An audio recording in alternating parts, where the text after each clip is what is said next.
Hello everyone, welcome to this week's video. Today's topic is the importance of daily self-care during good times and bad in your life. And daily is just that. It means every day, whether you are feeling great or average or terrible.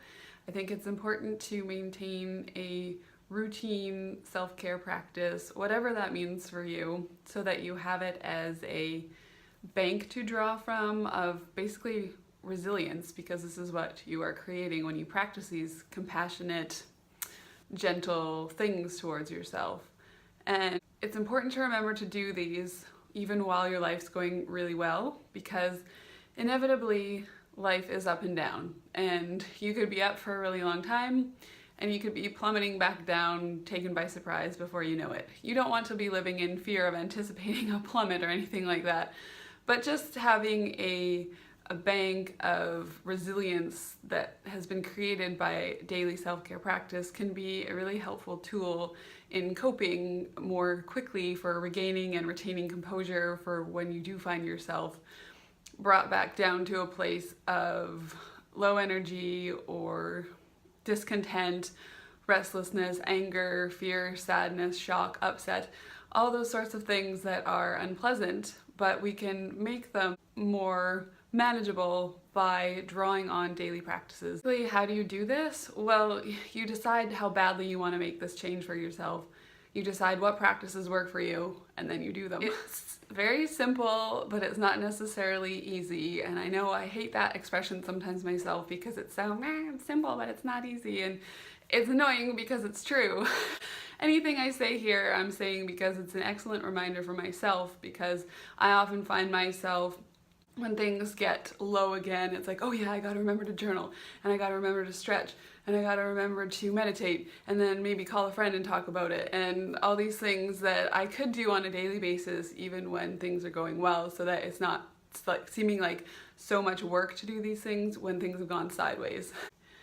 I think that we often forget to continue these practices when things are going well, because we think, okay, we've put in the work and we are there now, but there is no such thing as there, and it's always a process in life of growing and learning, and quite often in the phases of growth and personal development and transformation comes pain, because you may be letting go of old ways of thinking and behaving and old ways of people viewing you, and not everyone is going to necessarily support you on that path, and that's okay. The important thing is to be able to have resources you can draw from within yourself to create inner peace and inner strength, because at the end of the day, you need to be your own strongest cheerleader and your own biggest companion and the kindest person to yourself. And that's very easy to say, and it's often very difficult to put into practice. So one tip you can do or draw from to achieve this is just, it sounds really basic, but viewing yourself as your own best friend was a mind-blowing concept for me, and it does make a lot of sense. I mean, why would I be so kind and accommodating and compassionate to others but not allow myself that same experience and that same treatment? And that really gave me a big foundation to work with and to just experiment with. And ultimately, I still forget that I'm allowed to be my own best friend and treat myself the way I treat others. So it's just always a good reminder to hear that, I find. And other things you can do, just things that work for yourself. You may already have ideas that you can draw from already. Put a reminder in your phone for the morning or the evening or afternoon or whatever time of day works for you in your schedule to journal and just get out all the garbage or the excitement or whatever, whether it's good or bad, just on paper. And then it's released. It's a chance to let it go. You've experienced it, you felt it, and you can move on and stay present. Journaling has been one of my biggest resources for finding peace and calm and emotional release. And there's also meditation, whatever that means to you, finding resources to support you in that.